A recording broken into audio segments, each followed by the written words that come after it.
When was a Roman Catholic Church made? In order to understand its birth, first we need to follow the process on how the early church in Rome, which had been persecuted, obtained recognition from the Roman Empire.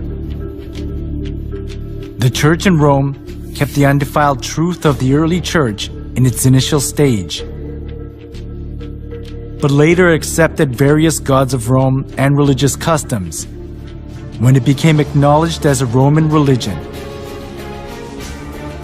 And this gave birth to the Roman Catholic Church that has the characteristics of Roman polytheism. The Apostle Paul preached the gospel of Christ to Palestine, Asia Minor, Greece, and finally in Rome.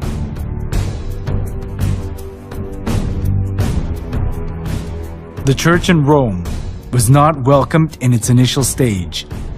It was because of the monotheism of Christianity, and the polytheism of Rome conflicted with each other.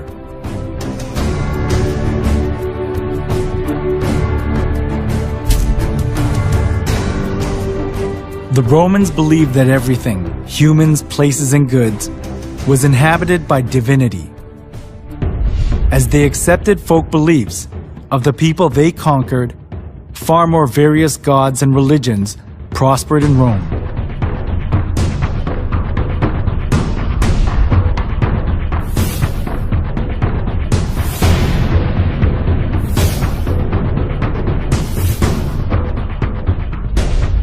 Christian monotheism that appeared in this age went counter to the polytheistic concept of Rome, especially as the Roman emperors approved all the religions of the people they conquered in order to rule over them and to achieve their political purposes. This came into conflict with Christianity, so the Roman emperors persecuted the Christians. The early church was oppressed by many emperors, but there was a turning point during the reign of Emperor Constantine in the 3rd century.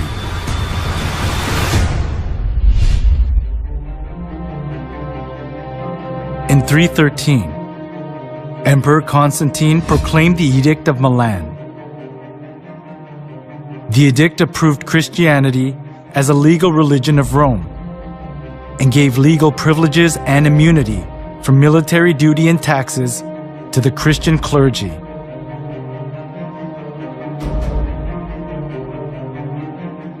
There was the political goal of Constantine underlying such kinds of preferential treatment.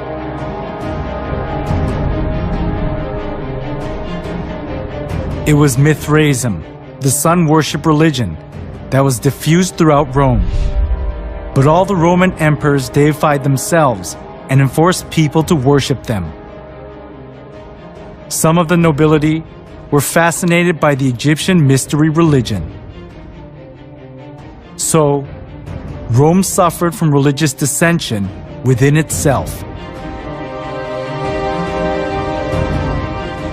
At this, Constantine tried to make the best use of Christianity that had spread throughout the whole region of Rome, despite all sorts of persecution. This was because he thought that Christianity could solidify his empire.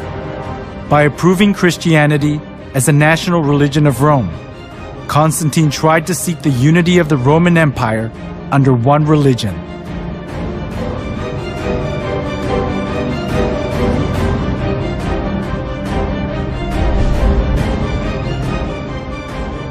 Thanks to Constantine's pro-Christian policies, many believers of the polytheistic religions of Rome streamed into the Christian Church. This tightened Constantine's political grip, and Christianity positioned itself as the religion of Rome, expunging persecution and contempt it had received so far. However, the indiscreet conversion they did without having any kind of understanding or faith, rather produced an adverse effect: the influx of pagan customs into the church.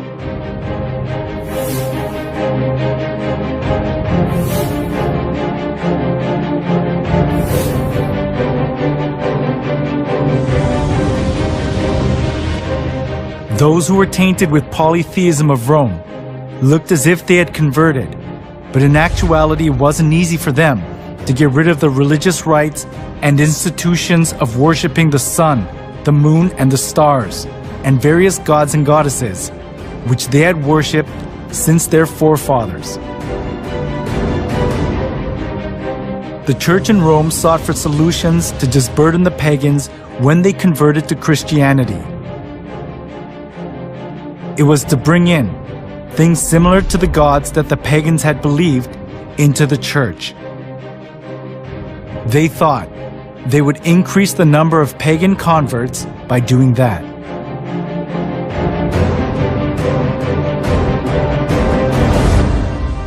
For the Christian bishops introduced, with but slight alterations, into the Christian worship, those rites and institutions by which formerly the Greeks and Romans and others had manifested their piety and reverence towards their imaginary deities, supposing that the people would more readily embrace Christianity if they perceived the rites handed down to them from their fathers still existing unchanged among the Christians. The church in Rome that had been persecuted and despised wanted to put their roots down in Rome as an approved religion, even if they had to be mixed up with Roman polytheism. It was because they wanted to keep their faith in comfort, being freed from the extreme pain of persecution.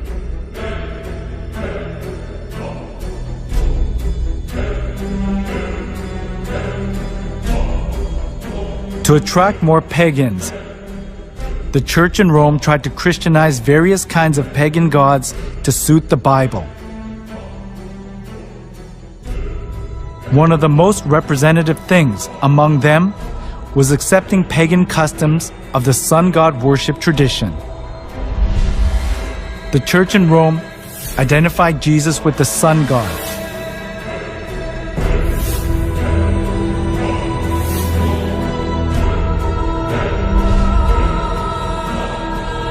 Inside of the church was decorated with various kinds of sun images, and the idea to worship the sun was established as if it were the truth of the church.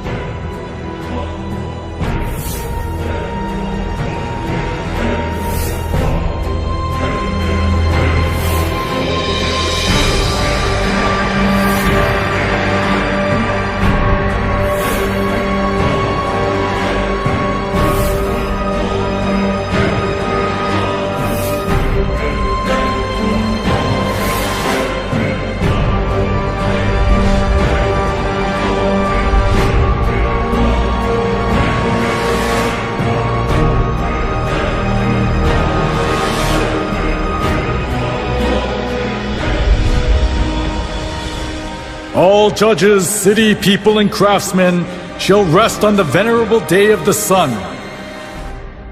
Constantine's edict in 321 played an important role in making the sun god worship faith to put its roots down in the church. Constantine continued to identify the sun with the Christian God in some way. When in 321, Constantine made the first day of the week a holiday, he called it the Venerable Day of the Sun, Sunday. The Christian Church took over many pagan ideas and images. From sun worship, for example, came the celebration of Christ's birth on the 25th of December, the birthday of the sun. As the sun god worship mingled in with Christianity, the church in Rome was deprived of its purity of the early church and changed its appearance to the Roman Catholic Church.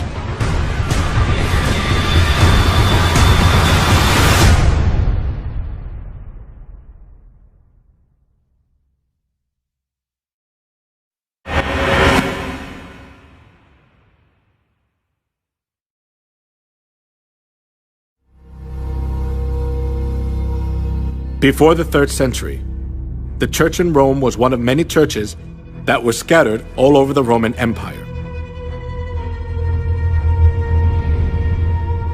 The reason the church in Rome later became the head of all the churches of the world and dominated the Middle Ages was because it joined hands with Emperor Constantine. As a result of Constantine's pro-Christian policies, many people who believed pagan gods converted to Christianity. This consolidated Constantine's political position, and there was no need for the church in Rome to refuse the converts because it was a good opportunity to secure its religious position.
After the church in Rome accepted pagan idolatry and doctrines, it was quickly secularized.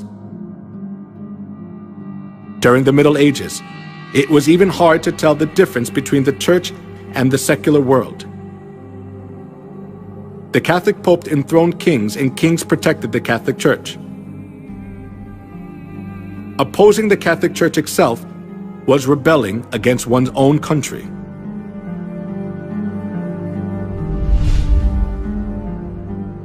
The Pope wielded an absolute power. We can see just how powerful he was through one incident, the humiliation at Canossa. That happened during the time of Pope Gregory VII. Pope Gregory VII claimed that the Pope could not be judged by anyone on earth, and he could dethrone emperors and kings, and excommunicated Henry IV, the Emperor of the Holy Roman Empire, in the course of the investiture controversy. As Henry IV was faced with the crisis of being dethroned, he went to the Pope who was in Canossa.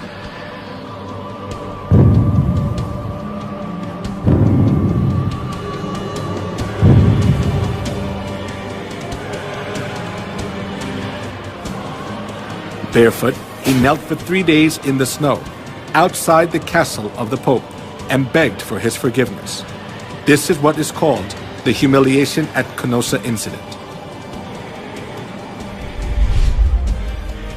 The Pope had so much authority that there was no one who was able to hold back the Church from abusing its power anywhere in Europe.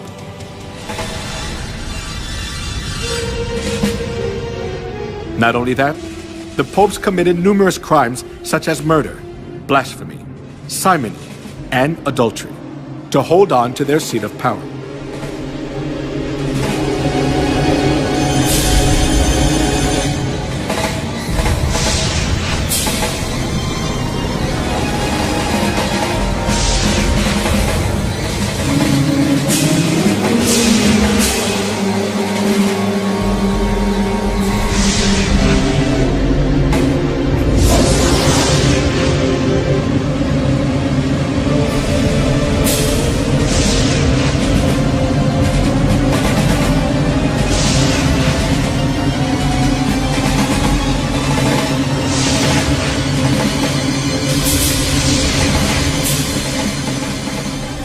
We cannot even fathom the evil deeds of the corrupt popes.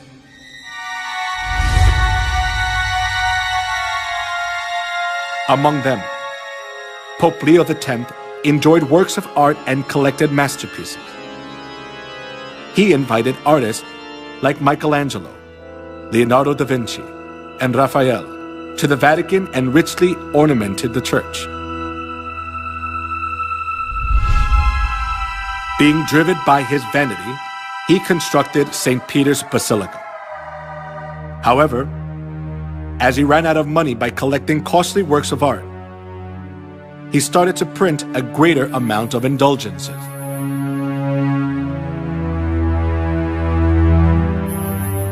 An indulgence is a certificate giving the forgiveness of sins. The Catholic priest propagated that people were guaranteed to enter the kingdom of heaven safer when they gave more money.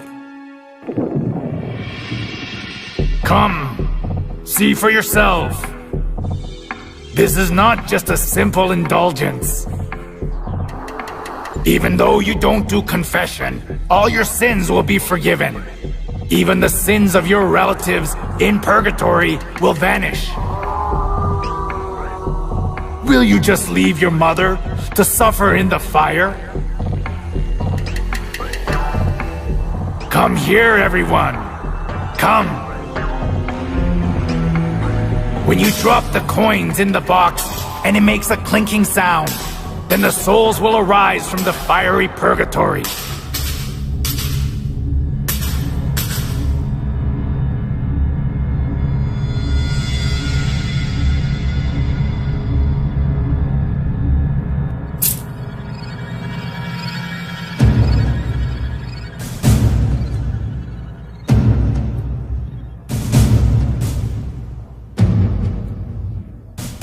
The sale of indulgence was one of the biggest businesses of the Catholic Church.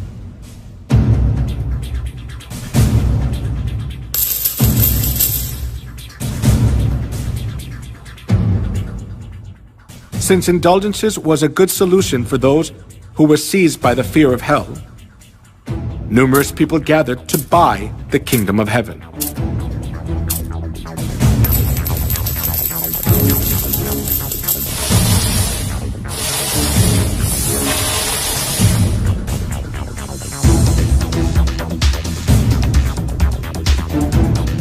Giotto, the representative artist during medieval Europe, clearly shows the evils of indulgence in his work.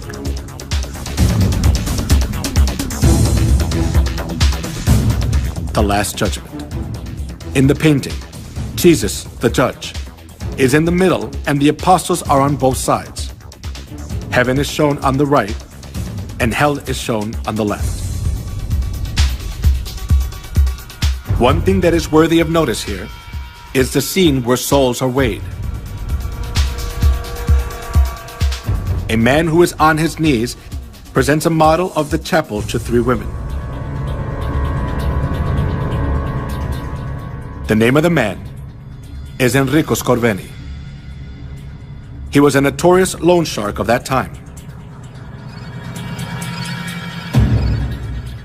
Because loan sharking was a big sin, he could never dream of entering the kingdom of heaven. However, even though Enrico was a loan shark, he bought indulgences and paid for his sins, and proudly purchased the ticket for the kingdom of heaven.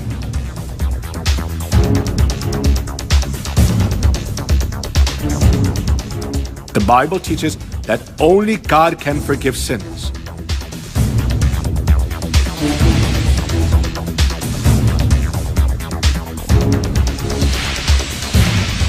However, the Catholic Church insists that the Pope too has the authority to forgive sins. This kind of false teaching enabled them to commit fraud, the sale of indulgences.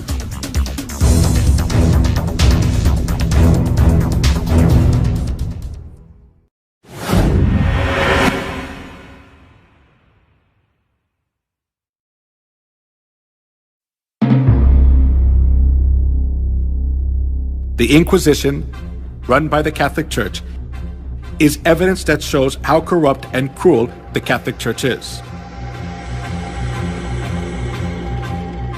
The Inquisition, which was established for religious trials, became a transnational institution of the Catholic Church. It was devised to condemn heretics designated by the Catholic Church.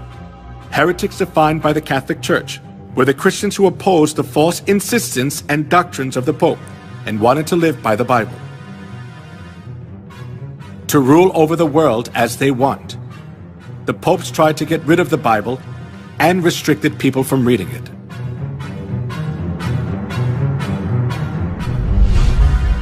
Pope Alexander III labeled those who read the Bible as heretics and commanded to confine Christians who were condemned as heretics to expropriate their property. Pope Innocent III instituted the Inquisition and launched crusades to combat heresy. Numerous Christians were killed and dispossessed of their properties.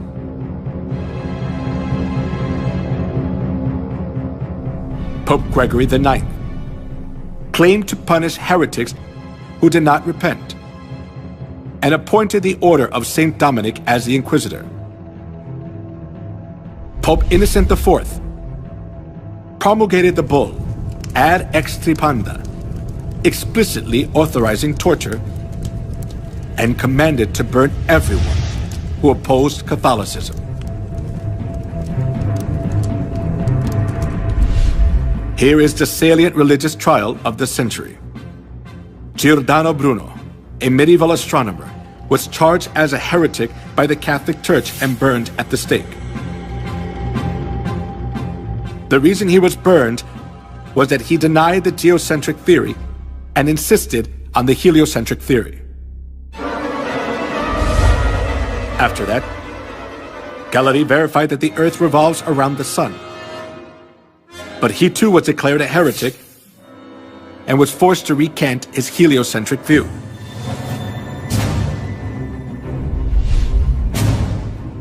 Joan of Arc, Maid of Orleans, who saved France from a crisis, was burned at the stake as a witch by the Inquisition. As years went by, the Inquisition helped the Pope exercise his extraterritoriality. To stay in power, the Catholic Church accused those who stood against them of being heretics and eliminated them.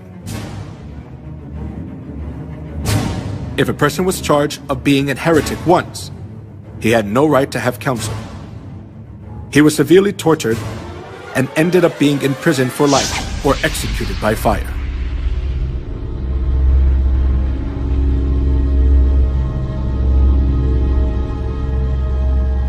The Inquisition was the most infamous and devilish thing in human history. It was devised by the popes and used by them for 500 years to maintain their power. For its record, none of the subsequent lines of holy and infallible popes have ever apologized.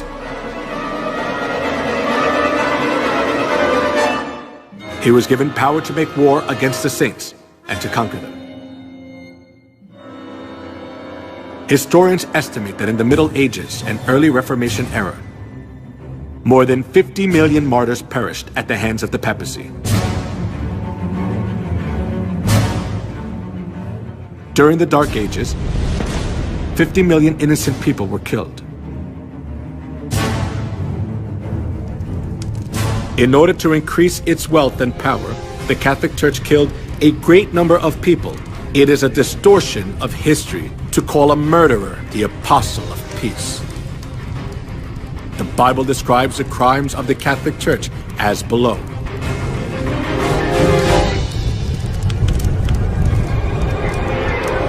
I saw that the woman was drunk with the blood of the saints, the blood of those who bore testimony to Jesus. When I saw her, I was greatly astonished. He will speak against the Most High and oppress his saints and try to change the set times and the laws. The saints will be handed over to him for a time, times, and half a time. The Roman Catholic Church was Babylon the Great that ruthlessly killed innocent people who followed Jesus. The crimes of the Roman Catholic Church which are prophesied in the Bible, are clearly seen in history.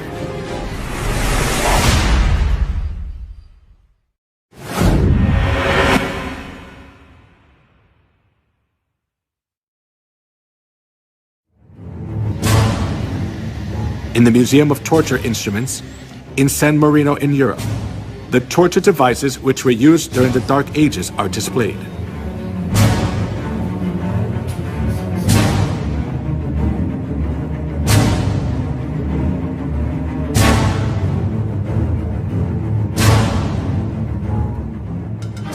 Iron Maiden. It is one of the representative torture devices from the medieval period. It is an iron cabinet with a spike-covered interior, with iron spikes about 8 inches long. When a person is enclosed inside, the whole body is pierced with the pointed iron spikes and is fatally injured, and the person dies slowly from excessive bleeding.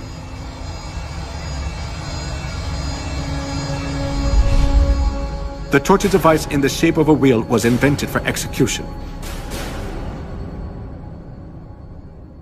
They tied a person around the wheel, then rolled it repeatedly over fire or spikes. They also bound the 4 limbs of a person on a wheel and crushed the bones using an iron bar or hammer. Then the person was thoroughly injured and died in pain, still bound to the wheel.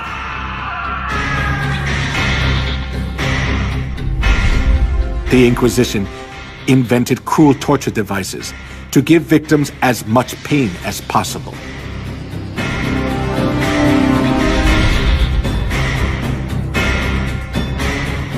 A torture device with sharp iron hooks to tear off a living person's skin.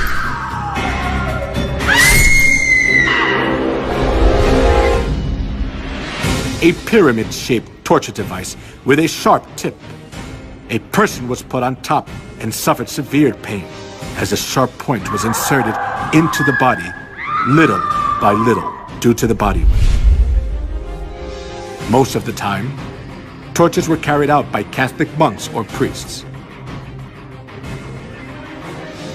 They pulled out nails using pliers, burned parts of the body with fire, and crushed fingers and toes with torture devices. A pulley was used to lift a victim's body up, and then drop them to make all the joints go out of place. A person was burned alive while their hands and feet were tied.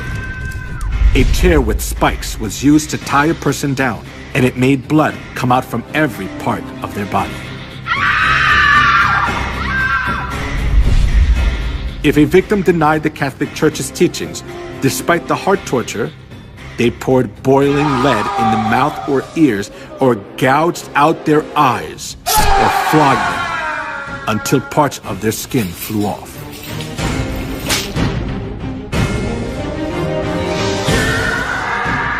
Sawing, slaying by sword and burning the victims alive.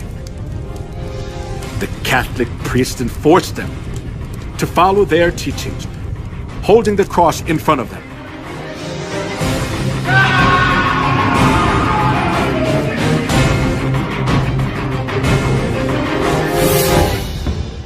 The persecution for anti-Catholics continued as a large-scale massacre.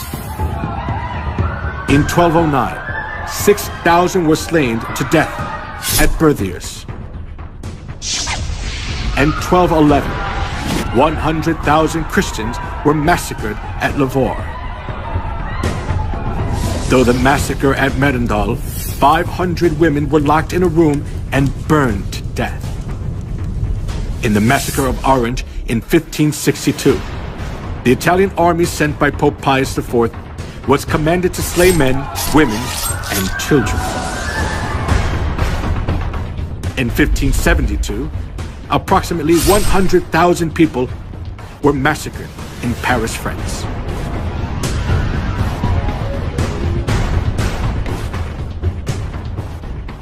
He will speak against the Most High and oppress his saints. The saints will be handed over to him for a time, times, and half a time. As it was prophesied that the one who speaks against the Most High would make war against the saints and conquer them, over 50 million people were slaughtered during the Dark Ages.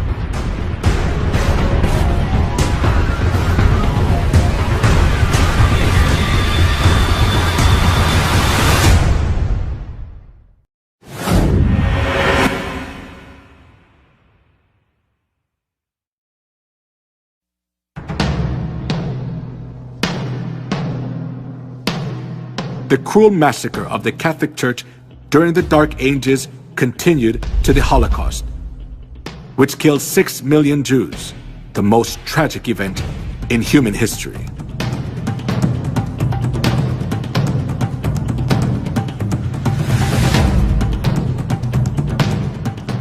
From 1933 to 1945, 6 million Jews, including 1.5 million children, were slaughtered in 15 European countries, such as Poland, Russia, Austria, Czechoslovakia, Hungary, France, Belgium, Luxembourg, Italy, Netherlands, Norway, Romania, Yugoslavia, and Greece.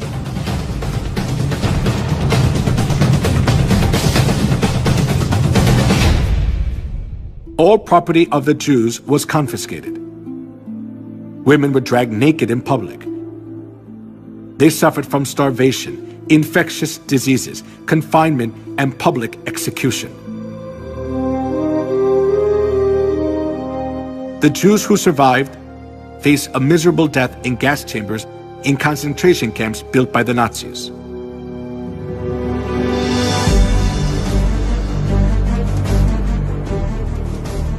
When the gates of the concentration camps for the Jews were opened as World War II ended, the world was shocked.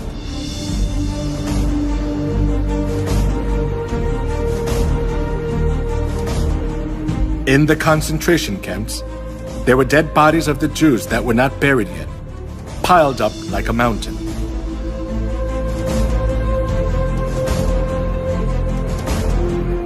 While Hitler massacred 6 million Jews under the pretext of ethnic cleansing, the Catholic Church publicly advocated Hitler's genocide of the Jews, claiming it stood for anti-Semitism.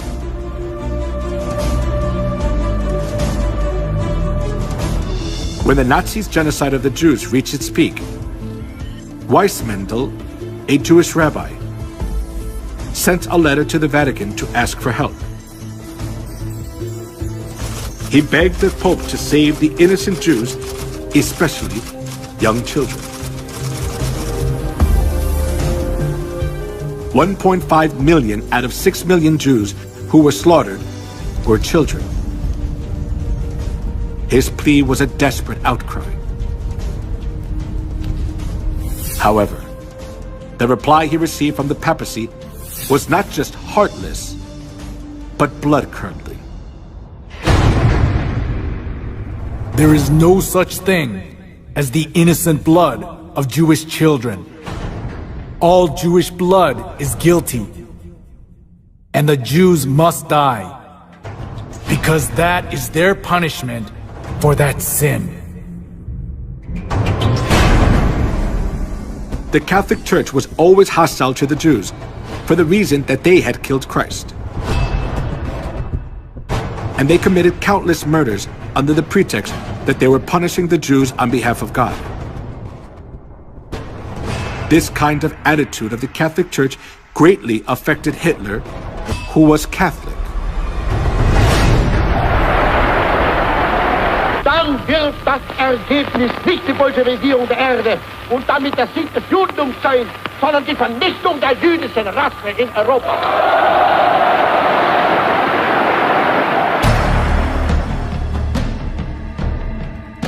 Hitler was a fervent Catholic.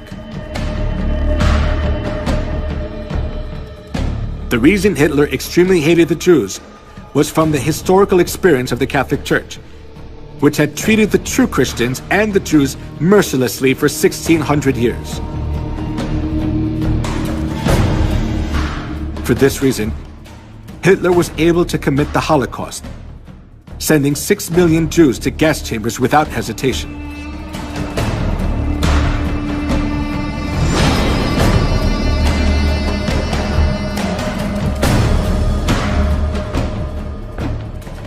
Before the massacre of the Jews began, the Catholic cardinals officiated in Mass for blessing the German Nazi guards. And the Catholic Church publicly advertised Hitler's genocide of the Jews.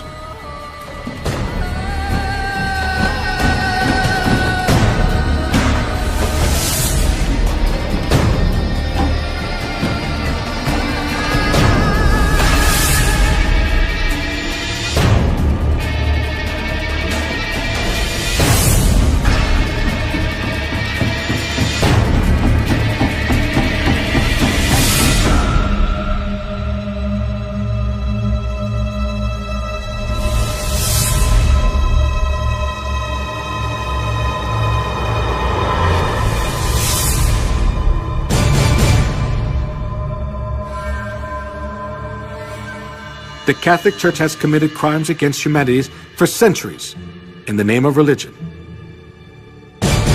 They committed the crime of killing 50 million Christians and the Holocaust of killing 6 million Jews.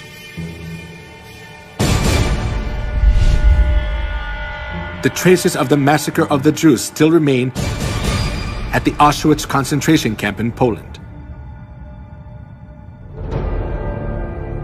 The pictures of the Jews and their belongings are displayed in the concentration camp, showing how the Jews were mistreated, cursed, and insulted.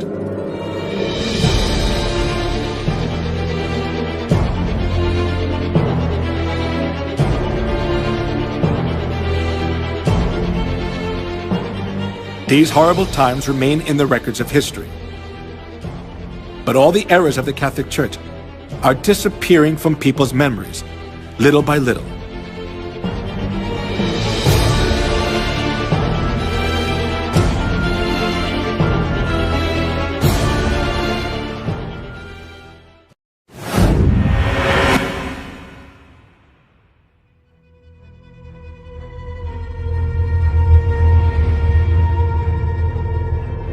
As the 21st century began, the Roman papacy admitted to all kinds of crimes they had committed against humanity for the past 2,000 years of Christian history.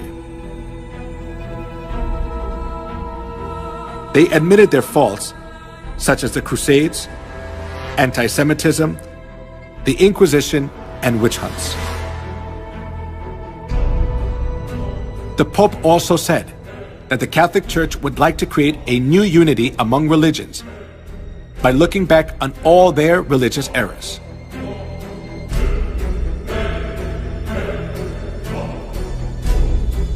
However, can all the errors of the Catholic Church be forgiven by just admitting to all the crimes they committed against humanity in the past?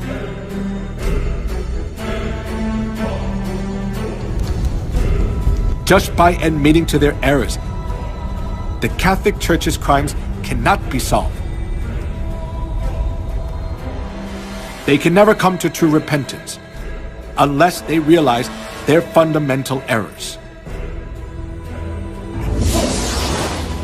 When viewed from historical facts and the prophecies of the Bible, the Catholic Church is an organization of the Antichrist, which has destroyed all the truths of God, paganized Christianity by accepting all kinds of pagan gods, and made numerous souls worship Satan, not God.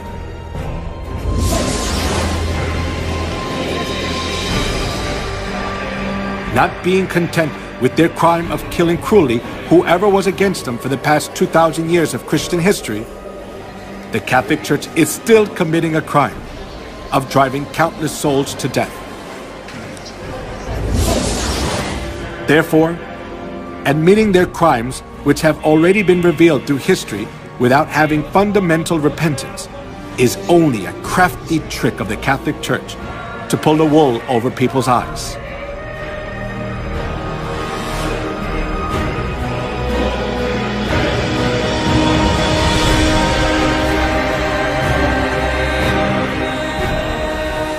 For such men are false apostles, deceitful workmen, masquerading as apostles of Christ. And no wonder, for Satan himself masquerades as an angel of light. It is not surprising, then, if his servants masquerade as servants of righteousness. Their end will be what their actions deserve.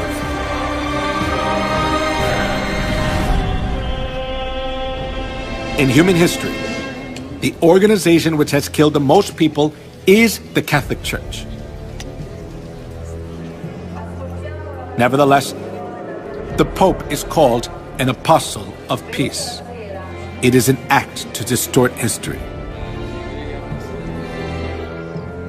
The reason the Catholic Church is more dangerous than any other organization is that they are doing all these things in the name of Christ.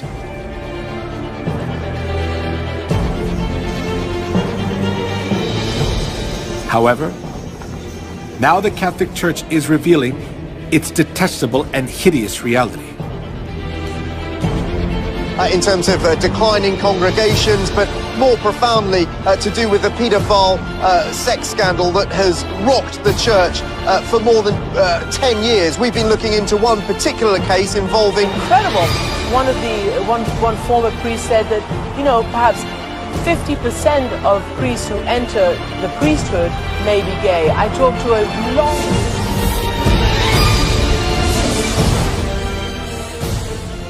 This is the living evidence which shows that Babylon the Great is falling apart, being judged by God's wrath as it has been prophesied in the Bible.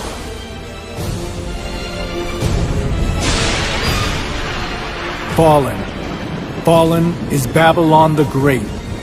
She has become a home for demons and a haunt for every evil spirit, a haunt for every unclean and detestable bird. Give her as much torture and grief as the glory and luxury she gave herself. She will be consumed by fire. For mighty is the Lord God who judges her.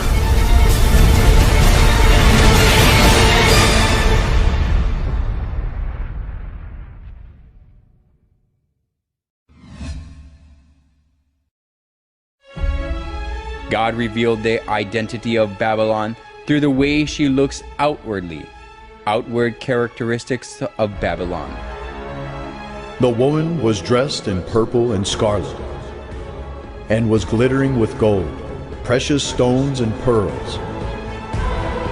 She held a golden cup in her hand, filled with abominable things and the filth of her adulteries. This title was written on her forehead: Mystery Babylon the Great, the mother of prostitutes and of the abominations of the earth. In the Bible, women refers to the church, and among numerous churches in the world, the church that is dressed in purple is the Catholic Church.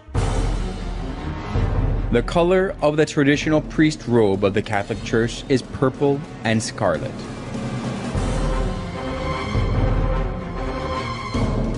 We can also confirm that the church that decorates its interior and worship utensils with gold, precious stones, and pearls is the Catholic Church. And in addition, it is only the Catholic Church that give Mass holding the golden cup, true to the words, "She held a golden cup in her hand."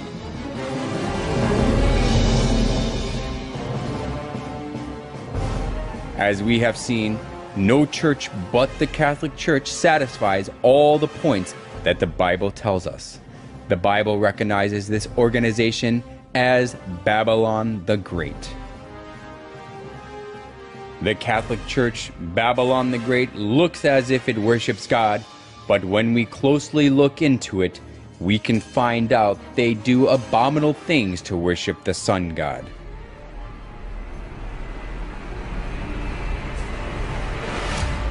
The Roman Catholic Church disguises itself as an angel of light, but it craftily introduced the customs of detestable idolatry and the sun worship of ancient Babylon.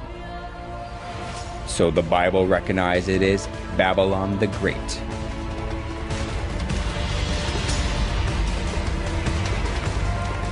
Then does the Bible call only the Roman Catholic Church Babylon? It also calls the Protestant churches which keep the Sunday service and Christmas originated from the sun worship as Babylon too. This title was written on her forehead.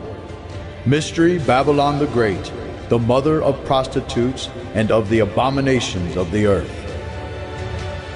In the Bible, women refers to church. So, a prostitute means a false church that practices lawlessness. The Bible tells us that Babylon the Great, which is expressed as the mother of prostitutes, is the Catholic Church and the Protestant churches. Small prostitutes that come from the Catholic Church are small Babylons. The Catholic Church, which leads the whole world astray as the mother of prostitutes, is proud of itself as the mother church that gives birth to all Protestant churches. The Catholic Church is the continuation of the Incarnation and the prolongation in time and space of the redemption. It is the mother church of all Christendom. The Bible also recorded about the abominable behavior of the prostitute who leads the whole world astray. The kings of the earth committed adultery with her, and the merchants of the earth grew rich from her excessive luxuries. Babylon the Great and small Babylons, which changed God's set times and laws, oppressed God's saints. The Bible prophesies that God's rage will judge them in the end. After this, I saw another angel coming down from heaven. He had great authority, and the earth was illuminated by his splendor. With a mighty voice he shouted, "Fallen, fallen is Babylon the Great."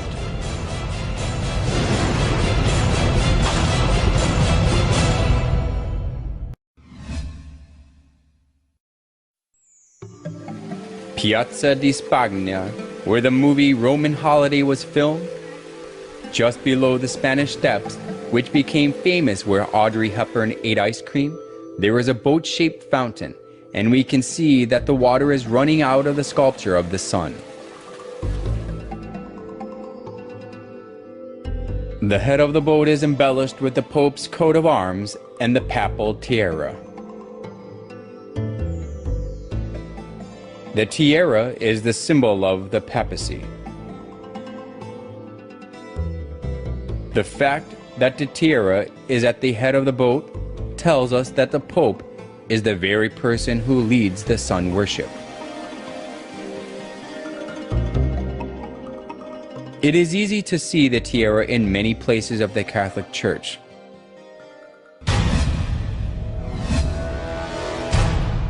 There is a secret hidden in the papal tiara. Through this we can also find the identity of the Roman Catholic. The triple tiara is the liturgical crown of the Pope, and it has the meaning that the Pope is God who reigns over three worlds, heaven, earth, and hell. This is also shown in the official title of the Pope. The official title of the Pope is the Vicarius Filii in Latin, which means the Vicar of the Son of God. This title shows that the Pope is God himself.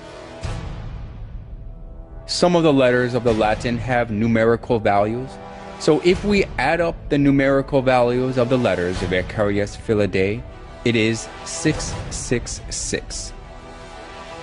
666. What does that number 666 mean? The Bible records about the identity of 666. If anyone has insight, let him calculate the number of the beast, for it is man's number. His number is 666.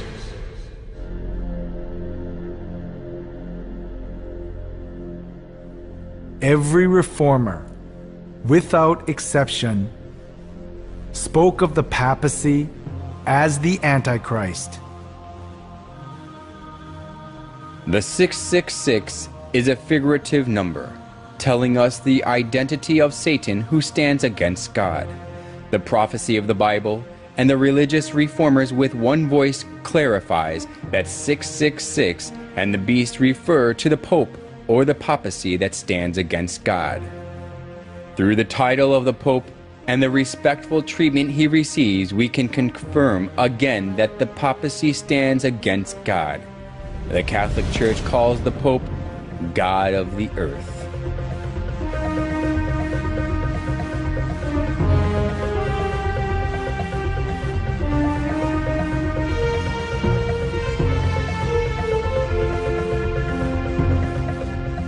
The Pope is a mere man, but the Catholic Church insists that he can modify God's laws as he pleases.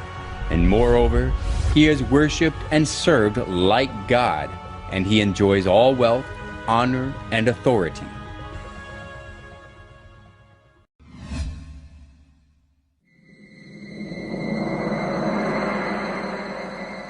The obelisk standing in the center of St. Peter's Square is closely related to sun worship.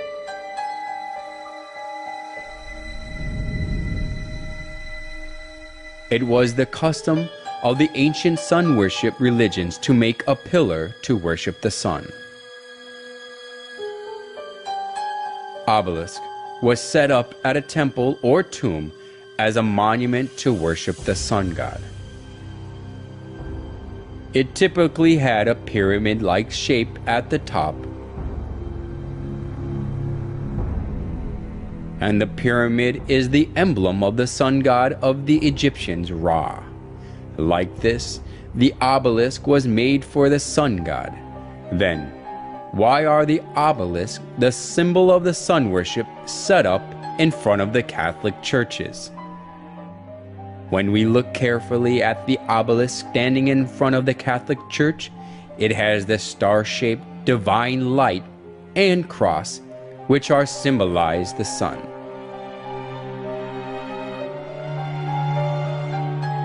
Just as the obelisk is the symbol of sun worship, the cross on top is also the symbol of sun worship, which originated from Babylon.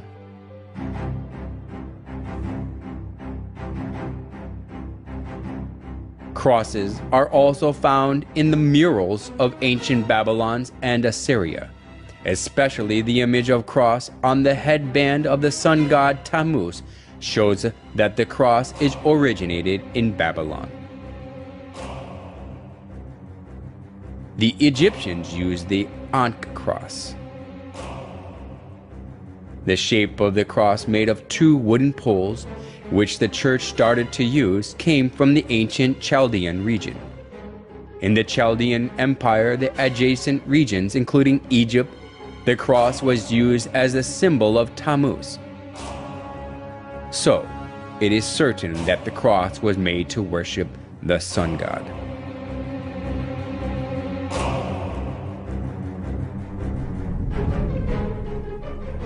The Catholic Church set up obelisks in front of their churches and put the cross on top of them without exception. They put one more symbol on the sun on top of the solar pole obelisk. However, they made an excuse that they put the cross on top of the obelisk to show that they conquered the obelisk, which is the symbol of paganism. However, the obelisk standing in front of the church as a symbol is nothing but a vestige of idolatry, showing that they accepted the sun worship of pagans. The obelisk, the star shape of the divine light, and the cross are idols for the sun god of the pretense on belief in Jesus.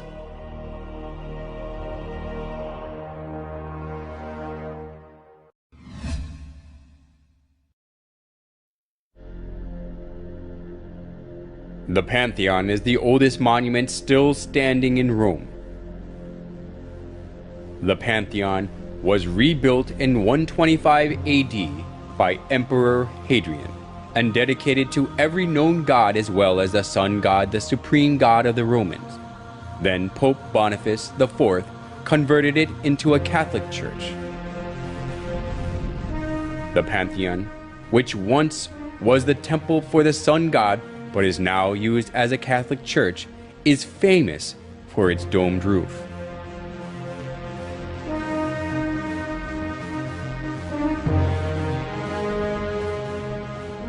This domed roof is the figuration of the sky and the universe.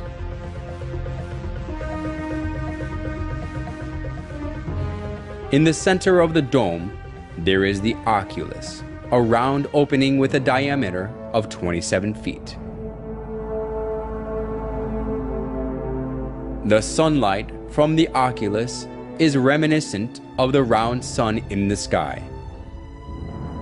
The sunlight coming through the oculus lightens the inside of the church, and it creates an effect of the presence of the sun in the church.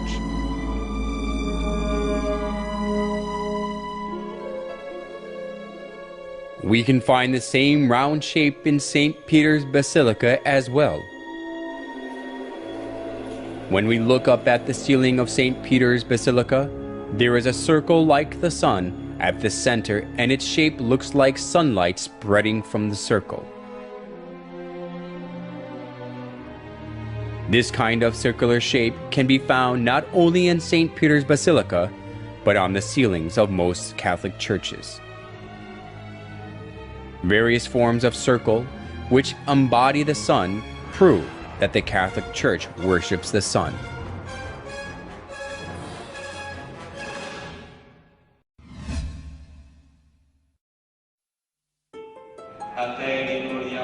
We can find another characteristic of the sun worship in the Catholic Church in their use of lamps and candles.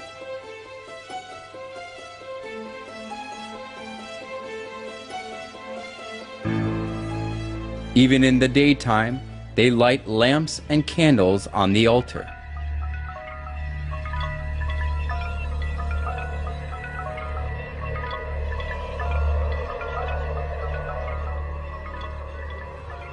People buy the candles displayed before the statue of Mary, saints, and popes so that they can light the candle, put it on the altar, and pray.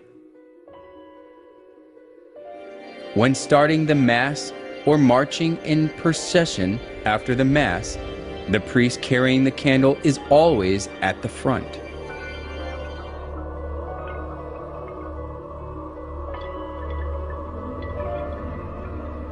Where does the use of candles in Catholic Church come from?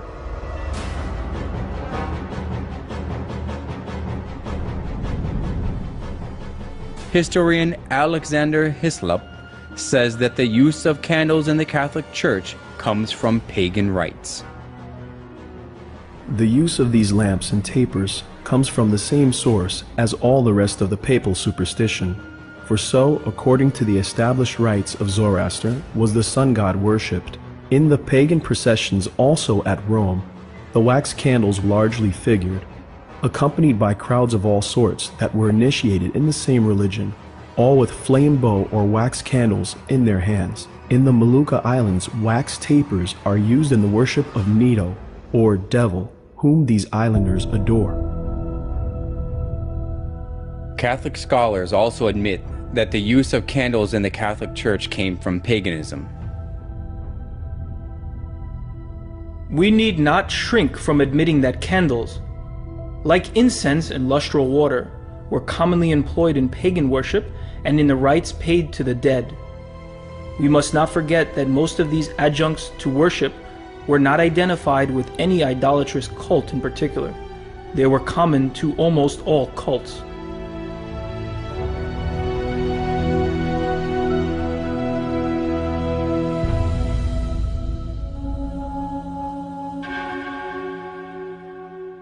Candles commonly appear in numerous rites of pagans.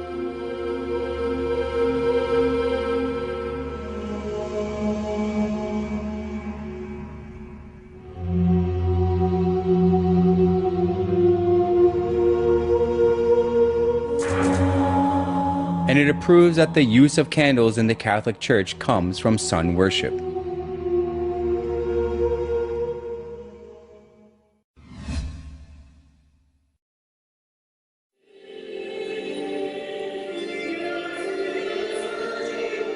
The Catholic Church conducts a particular ceremony before the image of the sun. Watching their Mass, we can find out that it is closely related to sun worship. At the altar that has the image of the sun, the priest lifts up the round bread. They call it elevation and insist that they offer the bread to God. However, offering the round bread which takes after the image of the sun, and regarding the round bread as the sun god, has existed in the sun worship of paganism. The pillar found in excavations of the Canaanite city of Hazar shows the ceremony of raising the sun disk with both hands in praise. The Egyptians also worshipped the sun, lifting the sun up with both their hands. Is it coincidence that the custom of the sun worship of the pagans and the liturgy of the Catholic Church are the same?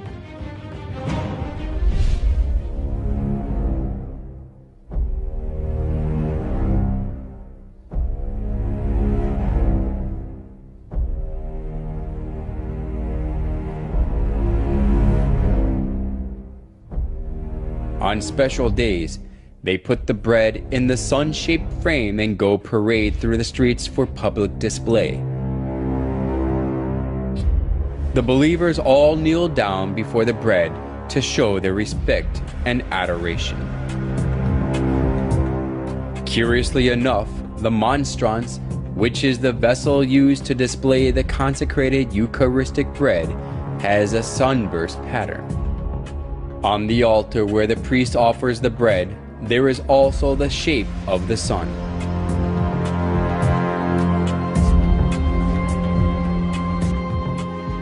By offering the bread in the sunburst pattern, they worship the sun.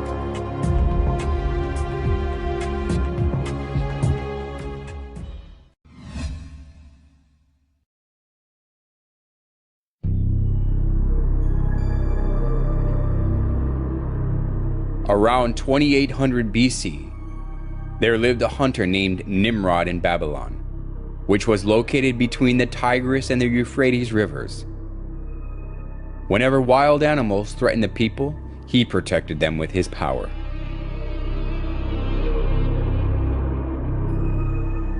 As people respected and supported him, Nimrod became arrogant and incited people to build the Tower of Babel. Come, let us build a tower that reaches to the heavens.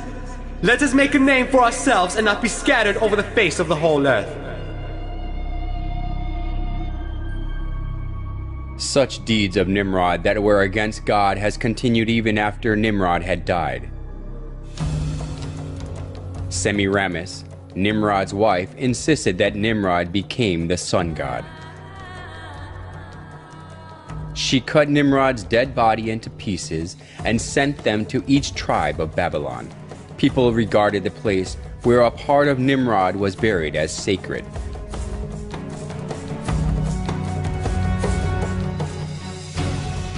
She also claimed that Nimrod was reincarnated as her son.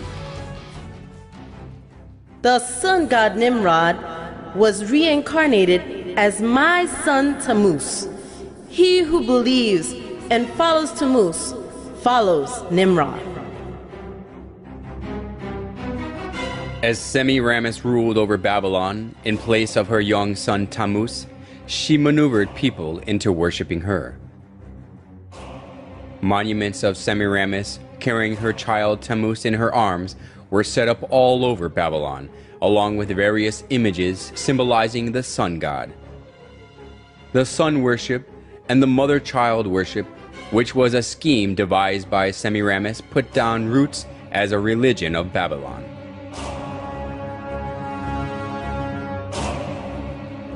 Idolatry stemmed from Babylon spread to many countries after the Tower of Babel collapsed. It is because when the Babylonians were scattered over the whole world, they brought the sun worship and the mother-child worship. The sun worship and the mother-child worship were assimilated into the cultures and religions of many countries, and they came to have various forms and names.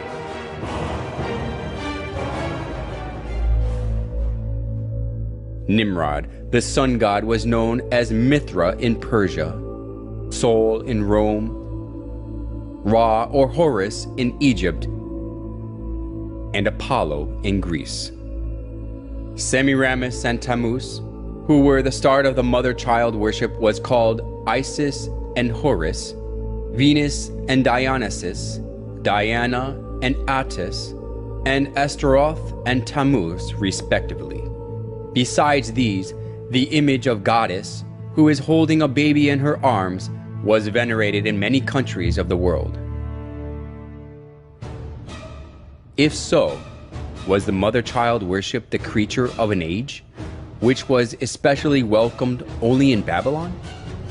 Surprisingly, the mother-child worship of Babylon has been passed down through the thousands of years and still exists today. In Vatican of Rome, we can find the mother-child worship in its original state.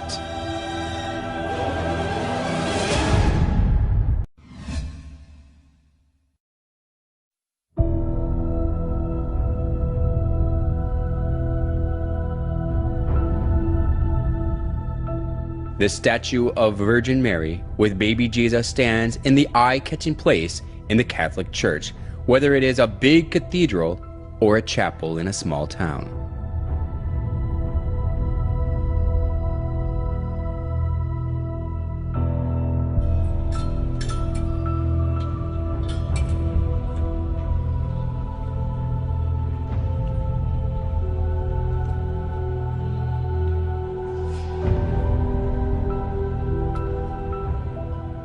People show their respect before the picture or statue of Mary and pray.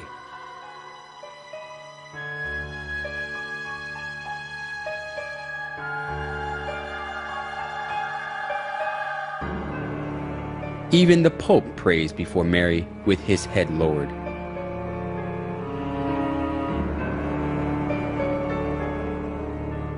Why do people praise and worship Mary, whom Jesus was born of?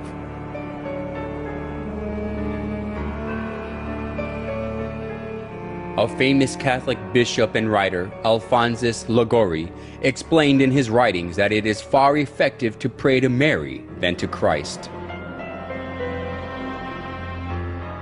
In the Franciscan Chronicles, it is related that Brother Leo once saw a red ladder, on the summit of which was Jesus Christ, and a white one on top of which was his most holy mother.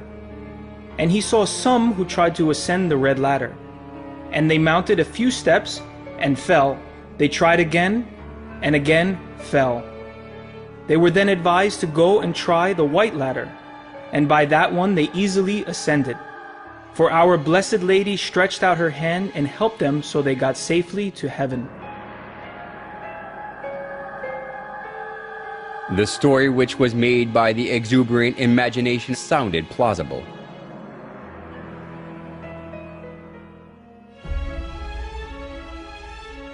Although it was a man-made story, Pope Gregory XVI canonized Liguori as a saint, and Pope Pius IX declared him a doctor of the Catholic Church.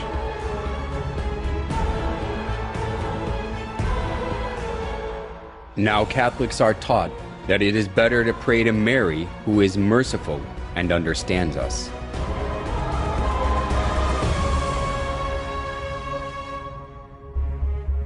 We must never go to our Lord Jesus except through Mary, using her intercession and good standing with Him. We must never be without her when praying to Jesus.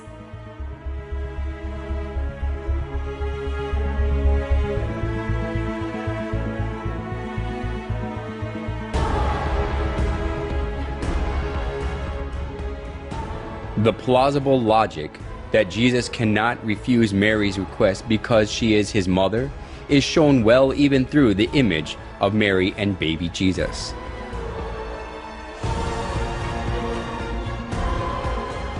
In most cases, Jesus is nested in Mary's arms as a baby.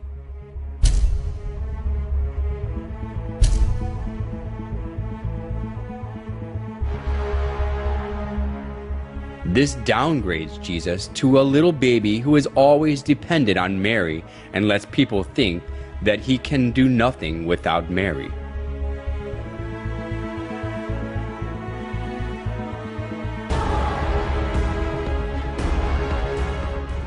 Today, the Catholics think more highly of Mary than Jesus.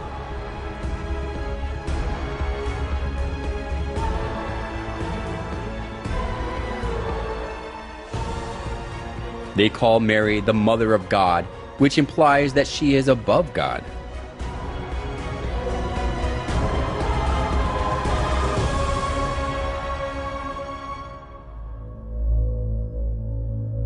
Mary as a female is merely a creation who was chosen to conceive Jesus.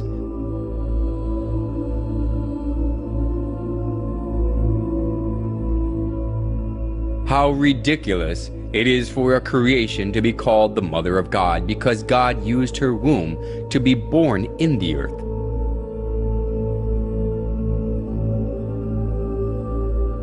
Nevertheless, the Catholic Church venerates Mary as the Mother of God.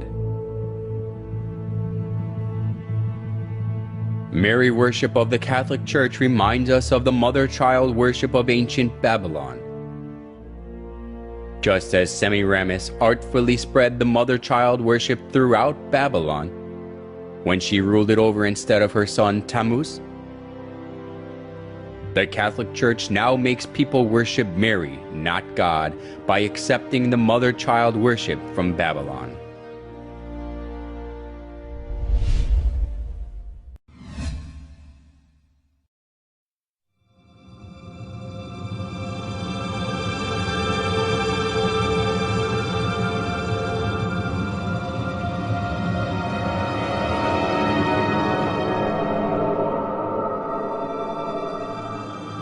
The Catholic Church regards it a great honor to keep the remains of the popes or saints in the church.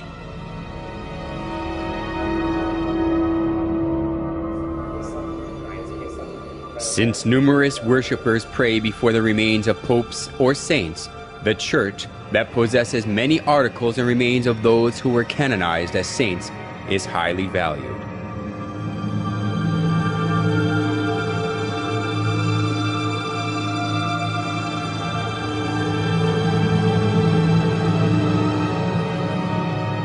St. Mark's Basilica in Italy is said to have the remains of Mark. Basilica of San Francesco in Italy has the remains of Saint Francesco. And it is believed that the skulls of the wise men who visited baby Jesus are kept in the Cologne Cathedral in Germany. People kiss the displayed relics and the coffins that contain the remains and pray for God's blessings before them. The veneration of relics of the Catholic Church even took the form of decorating the church with human bones.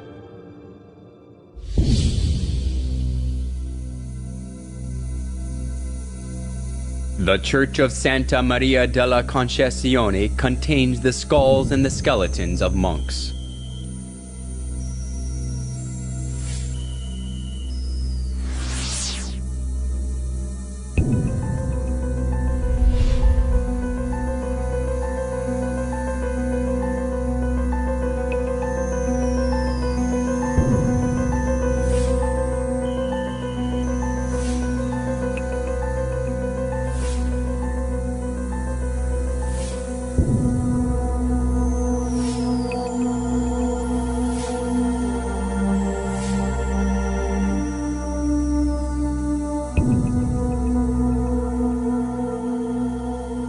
A Catholic church in the Czech Republic is designed with the bones of over 40,000 human bodies, and it attracts people.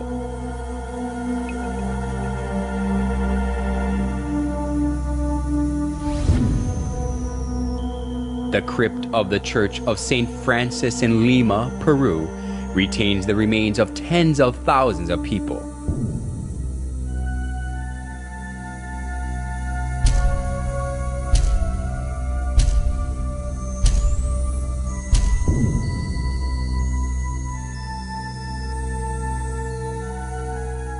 Usually, we shudder to think of the bones and coffins of dead people in the church.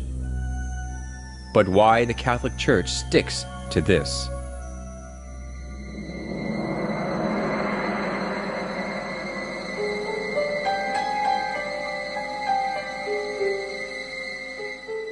You will find that Catholics are encouraged to honor the saints by imitating their holy lives, by asking them to pray to God for us, and by showing respect for their remains, their images, and the like.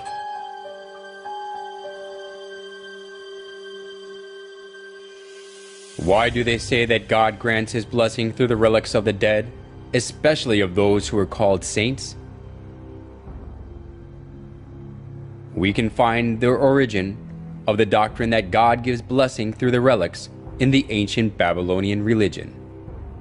After Nimrod died, Semiramis cut his body into pieces and sent them to other regions, and they regarded the place where the dead body part was buried as sacred. The tradition of Babylon was handed down to the Roman Catholic Church, and because of this, the relics of the dead have become consecrated. Just like Babylon, that was cursed by God for its idolatry, the Roman Catholic Church is filled with all sorts of idols.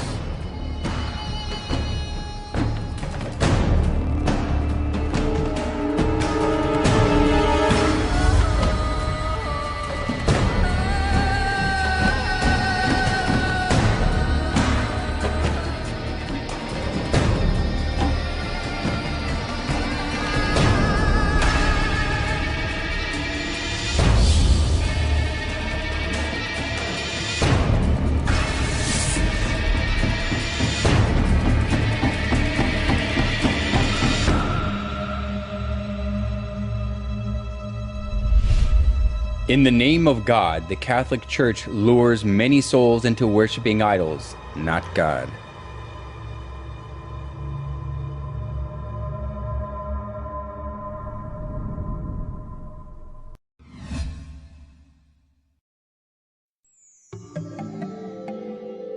There are various forms of the sun in St. Peter's Basilica, which is one of the most important buildings of the Catholic Church. The sun disk is around the head of the statue of Peter, and the image of the sun is inscribed above his head. Including the image of the sun glittering with gold in the center of the basilica, we can find various sizes of the sun image beneath the high altar and every spiral columns.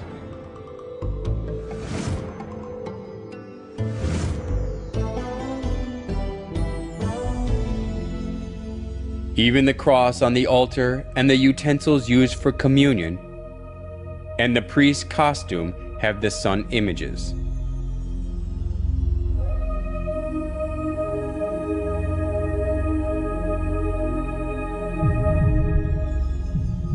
In every place of the Catholic Church, we can find the sun images in various sizes and forms.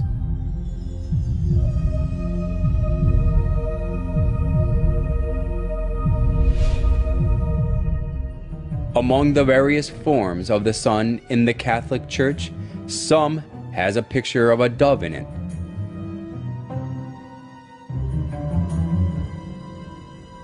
What relationship is there between the shape of the bird and the sun worship? In the ancient religion of sun worship, the sun god used to be depicted as a bird.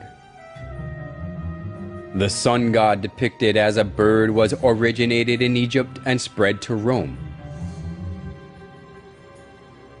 The son of Assyria was represented as a winged bird, and the Egyptian sun god Ra and Horus are in the shape of a bird. The famous Egyptian bird of fire, Phoenix, is also the archetype of sun worship. In Rome, too, people carried the bird, the symbol of the sun god, on the pole.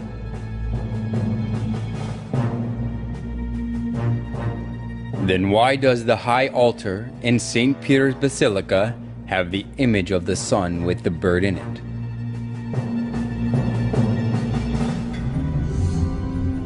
The Catholic Church insists that the bird in the solar image is the Holy Spirit. But this is a mere excuse.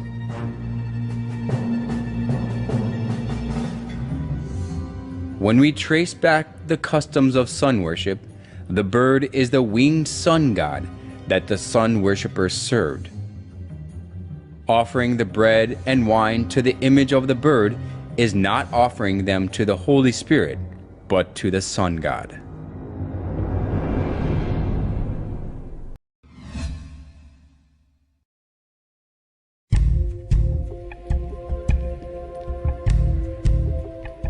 St. Peter's Basilica is located in the Vatican City.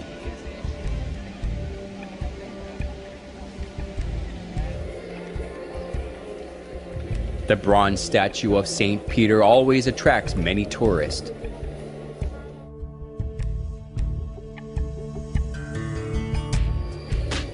People believe that their wishes are realized when they pray by touching the foot of Peter, so the feet of the statue have been worn away.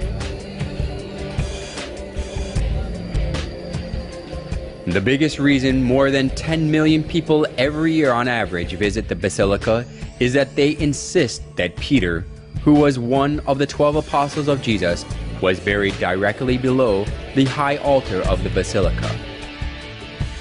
These are totally unfounded rumors, but people pray for God's blessing before the altar with blind faith.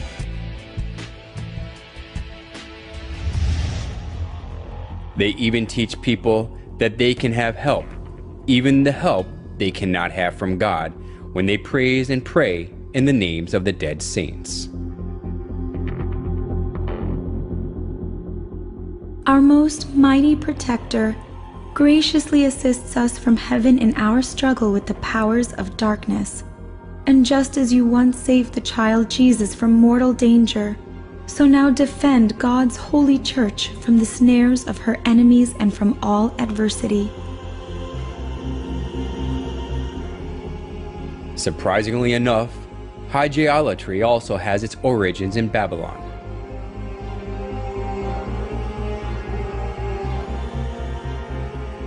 Since the Babylonians had some 5,000 gods, there were plenty to choose from.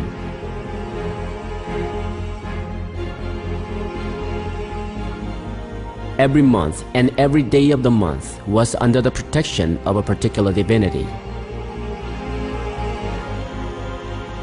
In ancient Babylon, the roles of gods were divided by people's problems and occupations, so the people worshiped their certain gods associated with their needs.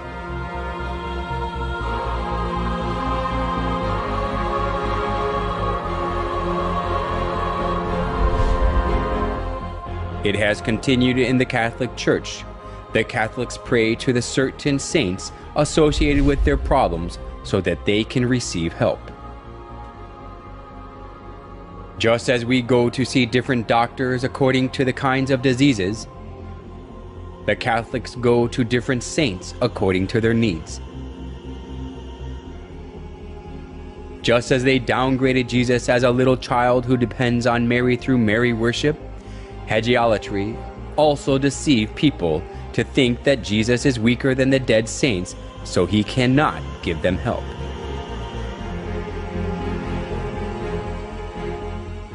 Nowhere in the Bible can we find the worship of saints. Instead, the Bible warns that worshiping anything other than God is idolatry.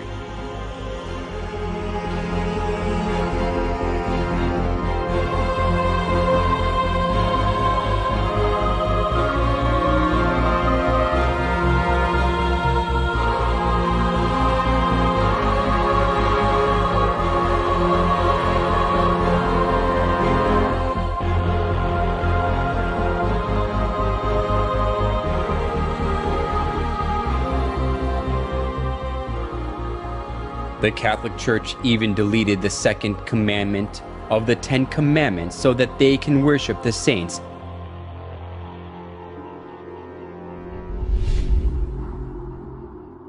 They outbrave the law of God. Do not make other gods or serve them, and stand against God.